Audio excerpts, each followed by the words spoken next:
वक्फ संशोधन कानून पर आज अचानक सुप्रीम कोर्ट में सुनवाई क्यों हो गई और सुनवाई के बाद केंद्र सरकार को सुप्रीम कोर्ट ने नोटिस क्यों थमा दिया, सब कुछ मैं आपको तफसील से बताऊंगी दोस्तों। एक्चुअली में आज बिना प्रायर इन्फॉर्मेशन के कुछ ऐसा हुआ जो वाकई में हैरान करने वाला था।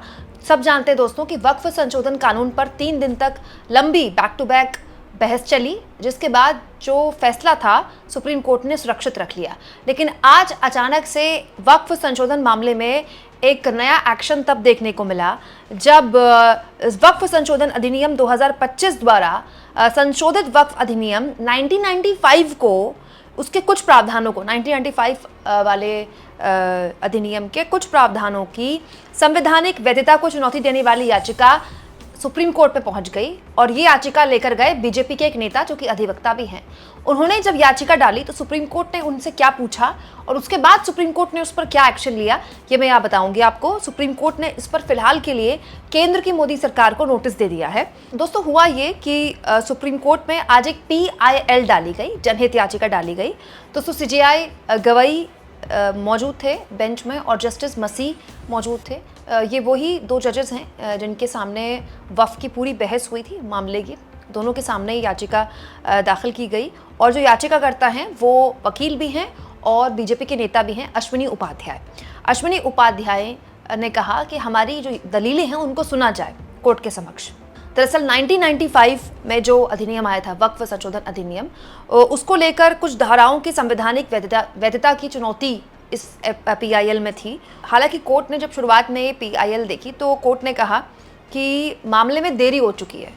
दोस्तों कोर्ट ने ये भी कहा अश्विनी उपाध्याय से कि क्या आप जानते नहीं है कि वक्फ संशोधन कानून पर तो फैसला लिया जा चुका है, फैसला आया नहीं है ना, फैसला सुरक्षित रख लिया है कोर्ट ने, लेकिन फैसला तो हो चुका है। लेकिन अश्विनी उपाध्याय ने अपनी बात रखी और उनकी बात सुनने के बाद सुप्रीम कोर्ट ने इसे एक पेंडिंग मामले में अंतरिम आवेदन, जिसे अंग्रेजी में कहते हैं इंटरिम एप्लीकेशन, इसके रूप में स्वीकार कर लिया है। हालांकि जब सुप्रीम कोर्ट के समक्ष ये मामला गया दोस्तों तो जस्टिस मसीह ने अपनी आपत्ति दर्ज कराते हुए कहा कि अब तक आपने इस मामले में चुनौती क्यों नहीं दी।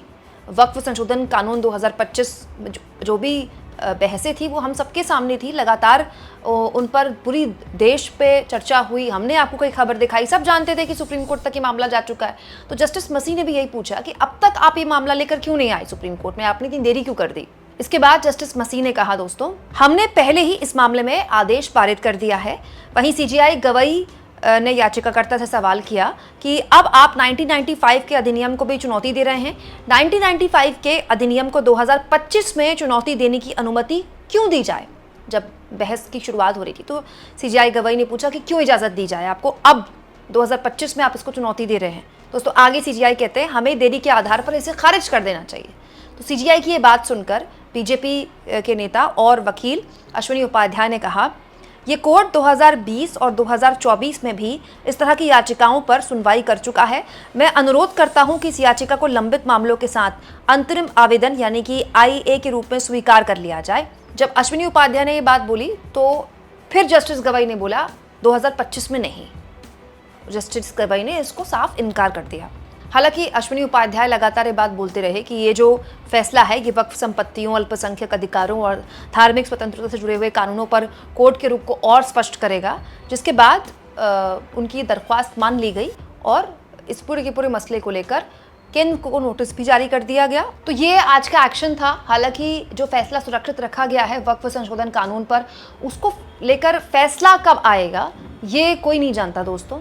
फैसला पहले माना जा रहा था कि ये 3 दिन बैक टू बैक बहस चली तो फैसला सुप्रीम कोर्ट जल्द दे देगा, लेकिन फैसला कब आएगा अभी इस बारे में कोई भी जानकारी नहीं है।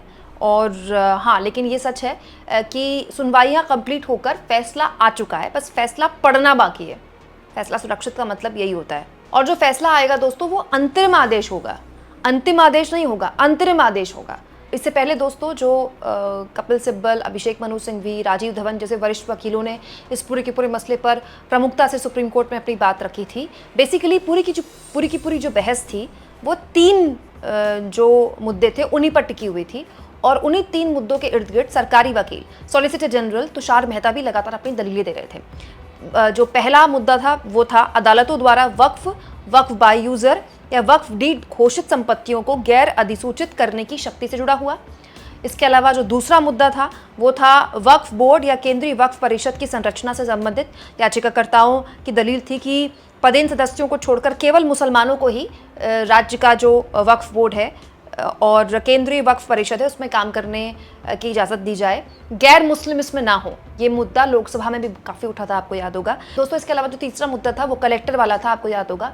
कलेक्टर को अकूत ताकत दी गई थी इस कानून में, और यही वाला मामला जब सुप्रीम कोर्ट में गया तो मुद्दा ये था कि जब कलेक्टर ये पता लगाने के लिए जांच करते हैं कि संपत्ति सरकारी भूमि है या नहीं, तो वक्फ संपत्ति को वक्फ नहीं माना जाएगा। इसी को लेकर पूरी की पूरी बहस हुई थी और इस पर सरकार ने अपनी बातें रखी थी, और कपिल सिब्बल ने भी मजबूती से इस कानून के विरोध में अपनी बातें रखी थी और बहुत ही विस्तृत चर्चा हुई। करीब 3 दिन को बहुत, आप कह सकते हैं कि बहुत ही गहनता से इस पूरे के पूरे मसले पर चर्चा हुई। हालांकि सरकार ने वक्फ को बहुत ही धर्मनिरपेक्ष अवधारणा वाला माना, और सरकार ने वक्फ बाय यूज़र को लेकर भी जो बातें बोली उससे भी काफ़ी चीज़ें क्लियर हुई कि सरकार की मंशा वक्फ बाय यूज़र को लेकर है। खैर, हम तो ये उम्मीद करते हैं कि इस पूरे के पूरे मसले पर फैसला जल्दी आ जाए, लेकिन अब जो ये आज एक नई PIL आई है, इस पर फिलहाल कोर्ट ने केंद्र की मोदी सरकार को नोटिस भेज दिया है। इसके अलावा दोस्तों, वक्फ कानून का विरोध करते हुए कपिल सिब्बल ने कई मुद्दों को प्रमुखता से उठाया था सुप्रीम कोर्ट में। जैसे कपिल सिब्बल ने 5 साल प्रैक्टिसिंग मुस्लिम एक प्रावधान था इस कानून में, जिसका विरोध किया कि आप कैसे अंदाज़ा लगाएंगे कि कोई 5 साल प्रैक्टिसिंग मुस्लिम है। और इसको लेकर बाद में बहुत से और वकीलों ने भी मामला स्पष्ट किया कि ये पता करना बड़ा मुश्किल है, क्योंकि बहुत से मुस्लिम हैं जो रोज़ा रखते हैं, बहुत से मुस्लिम हैं जो रोज़ा नहीं रखते हैं, बहुत से मुस्लिम हैं जो शराब पीते हैं, बहुत से मुस्लिम हैं जो शराब नहीं पीते। तो आप किसी के पीछे कैमरा कैसे फिट करेंगे कि ये 5 बार का नमाजी है कि नहीं है, ये मुस्लिम है कि नहीं है। और इसका विरोध करते हुए कपिल सिब्बल ने यह भी कहा था कि मैं कोर्ट को क्यों दिखाऊं, मतलब जो मुस्लिम है वो कोर्ट को क्यों दिखाए कि वो मुस्लिम है, और इसके लिए वो 5 साल इंतज़ार क्यों करे। इसके अलावा दोस्तों, कपिल सिब्बल जब अपनी बात रख रहे थे तो मंदिरों और मस्जिदों में आने वाले चंदे का भी जिक्र हुआ। कपिल सिब्बल ने कहा कि मस्जिदों में कोई चंदा नहीं आता, मंदिरों में काफ़ी चंदा आता है, 2000 करोड़ 3000 करोड़ का भी चंदा आता है। तब CGI ने उनको टोकते हुए कहा था कि दरगाहों में आता है, और जिसका जवाब भी दिया था कपिल सिब्बल ने कि हाँ, दरगाहों में आता है लेकिन मस्जिदों में नहीं आता। वक्फ से अर्जित होने वाला जो पैसा है वो दरअसल मस्जिदों, कब्रिस्तानों, इनके रखरखाव में भी खर्च होता है। इसके अलावा कपिल सिब्बल ने दोस्तों सुप्रीम कोर्ट में ये भी कहा था कि एक प्लान तरीके से सोची समझी रणनीति के तहत ये एक कोशिश है वक्फ की संपत्तियों को हड़प लेने की। ये भी एक मुद्दा उठाया था कपिल सिब्बल ने कि अगर कोई बहुत बड़ा प्रॉपर्टी का टुकड़ा है, आप समझ लीजिए, इसमें नए कानून में प्रावधान है कि अगर वो विवादित हो गया तो उसका जो वक्फ है वो कैंसिल हो सकता है। अब सोचिए कोई बहुत बड़ा प्रॉपर्टी का हिस्सा है, उसका अगर छोटा सा हिस्सा भी विवादित हो गया, विवादित मतलब कोई कोर्ट में चला गया उसको लेकर, सब्जुडिस हो गया मामला, तो वो पूरी की पूरी प्रॉपर्टी उसका वक्फ खत्म हो सकता है। और अगर ऐसा हुआ तो ये एक बड़ा आसान तरीका होगा किसी के लिए भी किसी मुद्दे पर विवाद खड़ा कर देना और उसके बाद उसका वक्फ खत्म कर देना। और इसके जरिए यही आरोप लगाते हुए कहा था कपिल सिब्बल ने कि इसके जरिए सोची समझी रणनीति के तहत वक्फ की संपत्तियों को हड़पने की ये जोर आजमाइश की जा रही है।